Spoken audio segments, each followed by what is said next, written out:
सभी बच्चों को नमस्कार। कैसे हो सभी बच्चे? उम्मीद करता हूँ बहुत अच्छे से होंगे। मैं डॉक्टर पवन ओबराय स्वागत करता हूँ आपका अपने YouTube channel study with doctor Pawan Oberoi पर। मैं doctor Pawan Oberoi, head of department, faculty of commerce, Bhagwati college, Meerut. Viewers, जैसा कि आपको पता है और स्टूडेंट्स की मैंने जो है 2 दिन से स्टार्ट कर रखा है सीसस यूनिवर्सिटी मेरठ का जो प्रिंसिपल्स ऑफ मार्केटिंग है बीकॉम थर्ड ईयर में और जो एमकॉम सेकेंड ईयर में मार्केटिंग मैनेजमेंट है, तो उसकी मैंने एक क्वेश्चन बैंक स्टार्ट कर रखा है तकरीबन 500 क्वेश्चंस का। ठीक है, तो ये सारे वो क्वेश्चंस हैं जो बीकॉम थर्ड ईयर में और एमकॉम सेकेंड ईयर में सीसीएस यूनिवर्सिटी मेरठ में 2016 से 2020 तक आए हुए क्वेश्चंस हैं। ठीक है, तो इसलिए सीक्वेंस मैंने चेंज कर दिया है, तो ये क्वेश्चन बैंक है। तो आप लोग सीक्वेंस में मत जाइएगा, आप लोग सिर्फ क्वेश्चंस पढ़ेंगे, क्योंकि सीक्वेंस मैंने पहले लिए 2016 के, फिर 17 के, फिर 18 के, फिर 19 के, फिर 20 के, क्योंकि यूनिट वाइज क्वेश्चन बने हुए हैं, चैप्टर वाइज क्वेश्चन बने हुए हैं, तो उनका सीक्वेंस मैंने थोड़ा सा चेंज कर दिया। ठीक है व्यूअर्स, तो फर्स्ट टाइम अगर आप मेरा चैनल देख रहे हैं तो study with doctor Pawan Oberoi channel को सब्सक्राइब कर लीजिएगा, लाइक और शेयर भी करते रहिएगा अपने फ्रेंड सर्कल में, ताकि आपके जो फ्रेंड्स हैं वो भी बेनिफिट ले सकें। ठीक है व्यूवर्स, आप सभी स्टूडेंट्स जो हैं या व्यूवर्स जो एमकॉम की तैयारी कर रहे हैं या बीकॉम थर्ड ईयर की तैयारी कर रहे हैं या बीएड एंट्रेंस की तैयारी कर रहे हैं, टीजीटी, पीजीटी या एनटीए नेट की तैयारी कर रहे हैं, तो 3 प्लेलिस्ट बनी हुई है, तो आप सभी प्लेलिस्ट में ये क्वेश्चंस विजिट कर सकते हैं। ठीक है, और प्रीवियस ईयर के मैंने एमकॉम के और बीकॉम के क्वेश्चंस भी इसी पेपर पर अपलोड कर रखे हैं, तो आप सब प्लेलिस्ट में देख सकते हैं। ठीक है व्यूअर्स, तो एक पार्ट मैं ये और बना रहा हूँ और उसके बाद एक पार्ट और बना करके मैं आज इस सब्जेक्ट को आपका ख़त्म कर दूंगा, प्रिंसिपल्स ऑफ मार्केटिंग को। ठीक है व्यूअर्स, फिर उसके बाद इंग्लिश में हम क्वेश्चंस डिस्कस करेंगे, क्योंकि मैंने चैप्टर वाइज सीरीज आपकी शुरू कर रखी है इंग्लिश में भी, मार्केटिंग मैनेजमेंट की और प्रिंसिपल्स ऑफ मार्केटिंग की। ठीक है व्यूअर्स, चलिए। IBRD को जाना जाता है तो वर्ल्ड बैंक के नाम से जाना जाता है। ठीक है, विश्व बैंक।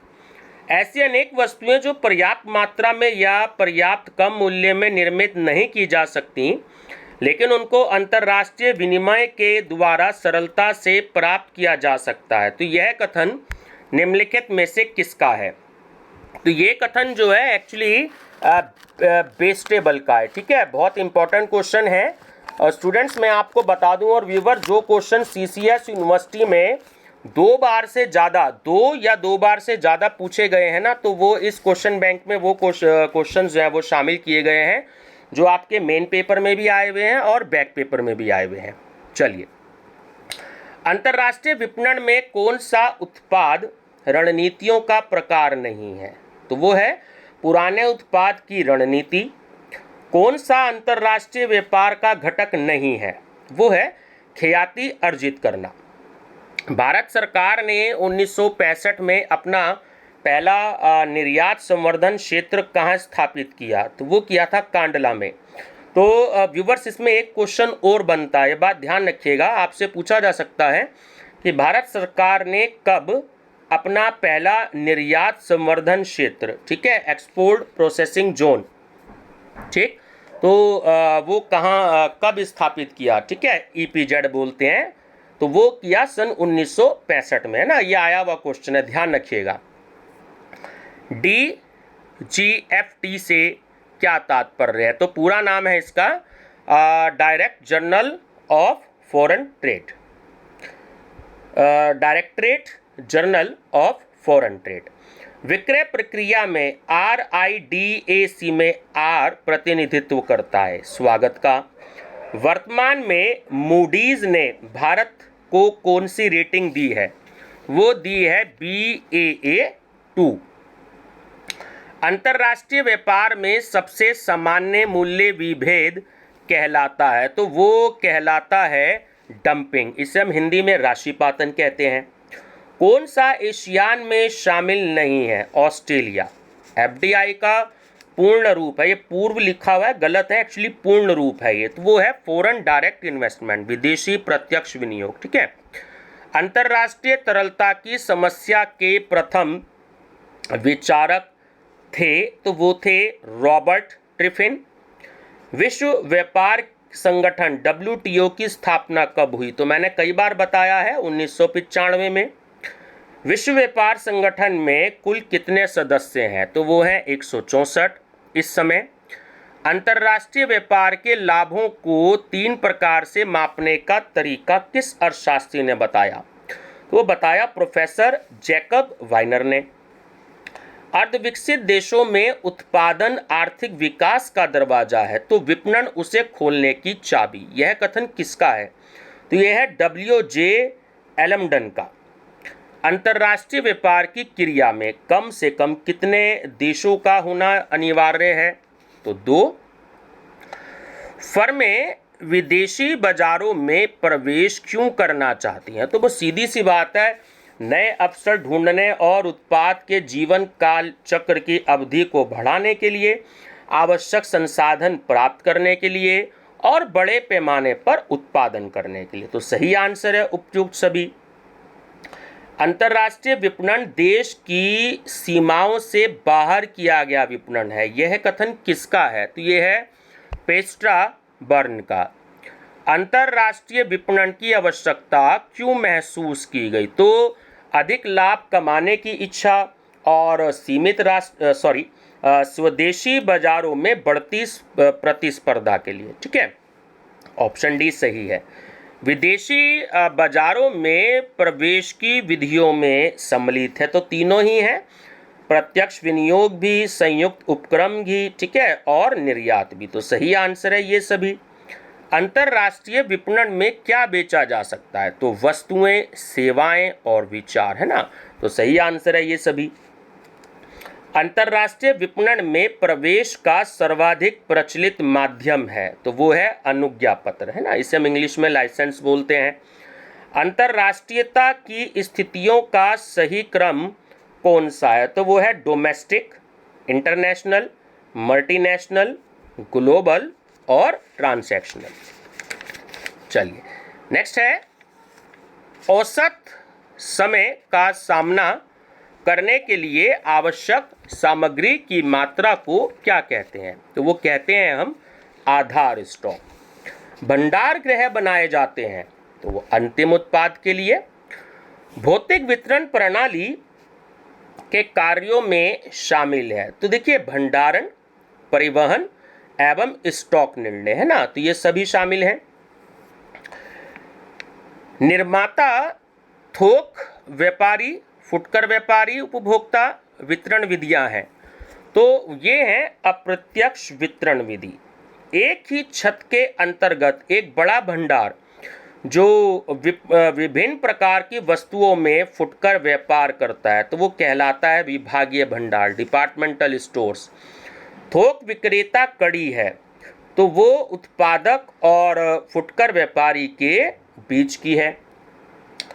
कौन सा प्रत्यक्ष वितरण प्रणाली का तरीका नहीं है? तो वो है दलाल प्रतिनिधि।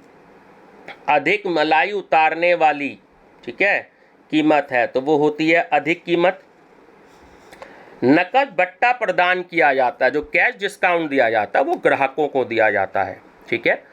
50 रुपये से कम पर 5 रुपये प्रति इकाई तथा 50 या इससे अधिक पर 4 रुपये 50 पैसे प्रति इकाई निम्न में से कौन सी छूट है? तो वो है मात्रात्मक छूट। विपणन एक आधारभूत व्यावसायिक दर्शन है, किसने कहा था? तो विलियम जे स्टैंटन ने।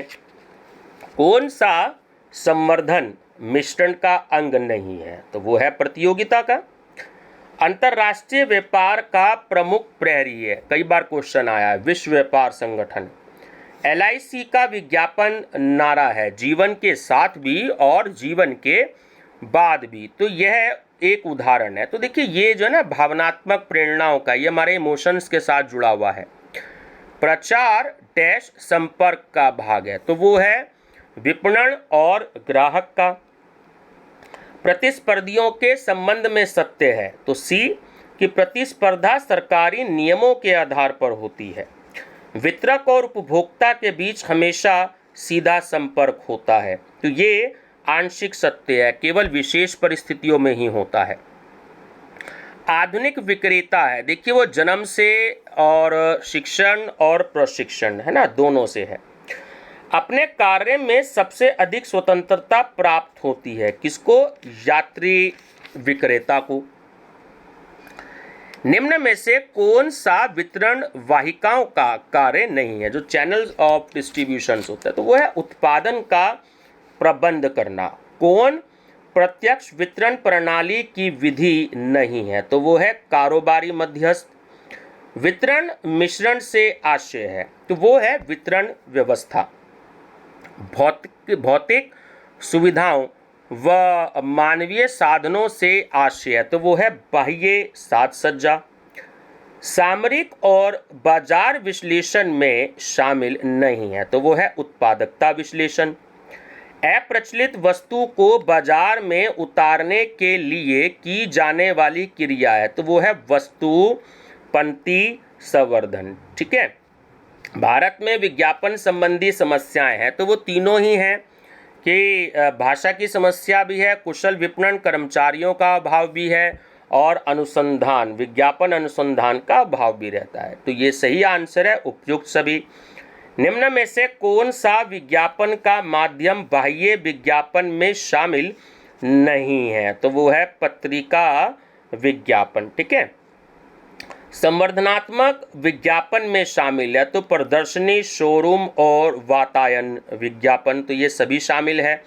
डाक विज्ञापन में क्या शामिल है? तो परिपत्र और मूल्य सूची, ये दोनों शामिल है। फुटकर व्यापारियों में शामिल है तो श्रृंखलाबद्ध दुकानें, फुटकर भंडार और डाक व्यापार संगठन, तो ये सभी शामिल है। निम्नलिखित में से कौन सा कथन सही है? तो ऑप्शन ए सही है कि थोक व्यापारियों के कारण वस्तुओं के मूल्य में वृद्धि होती है।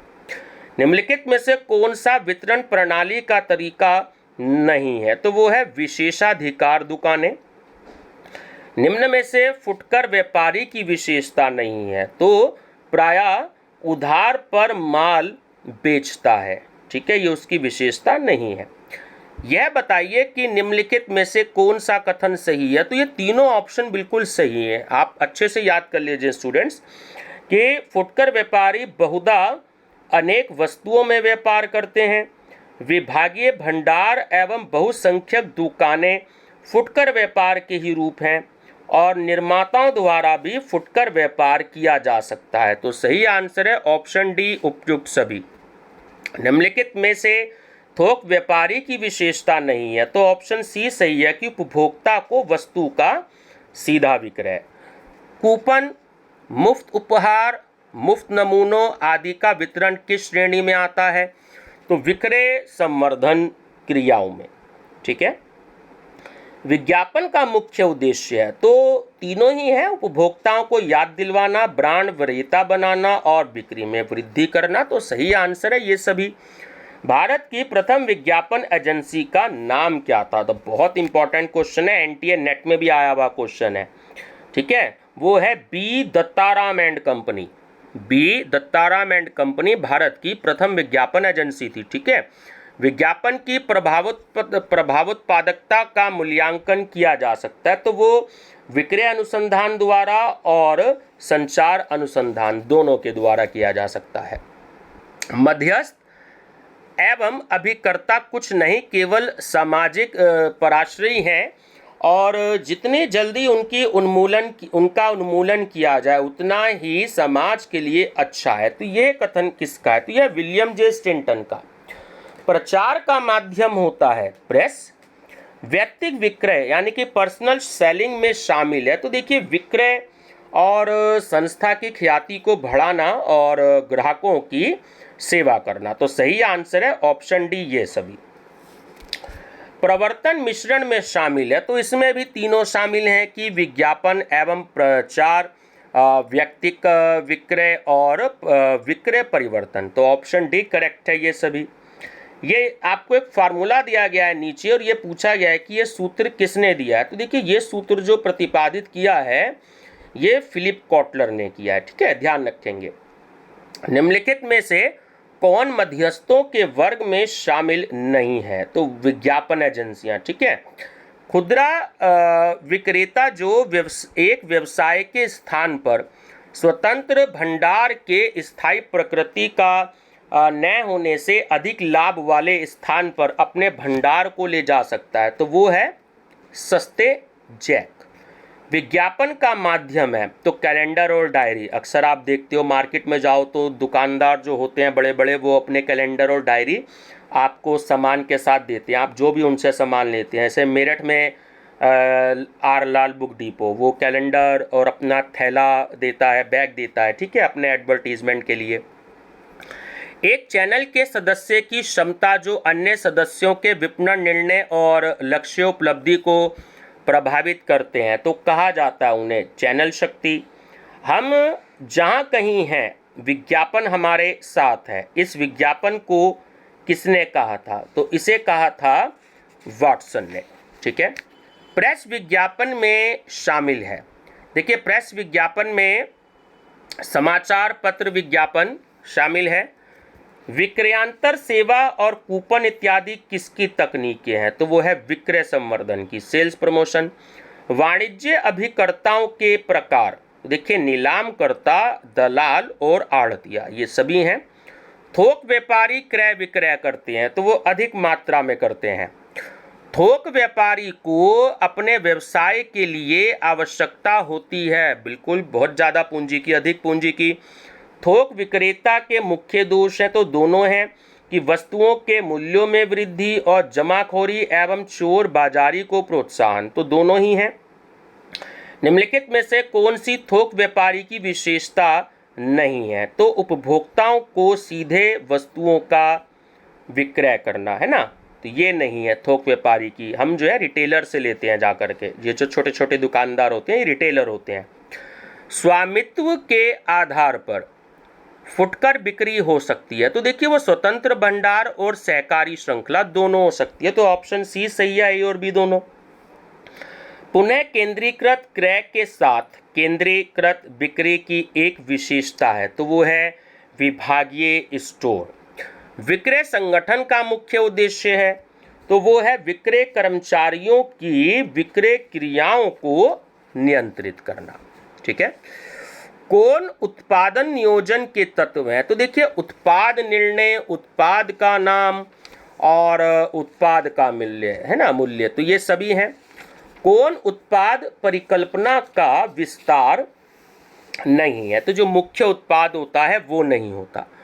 उत्पाद नियोजन एक फर्म के संपूर्ण विपणन कार्यक्रम का प्रारंभिक बिंदु है। ये कथन किसका है? तो यह है विलियम जे स्टेंटन का। एक कंपनी जो विशेष मॉडल, ब्रांड या आकार की वस्तुएं बेचती हैं, पुकारी जाती हैं, तो उन्हें हम वस्तु मद कहते हैं।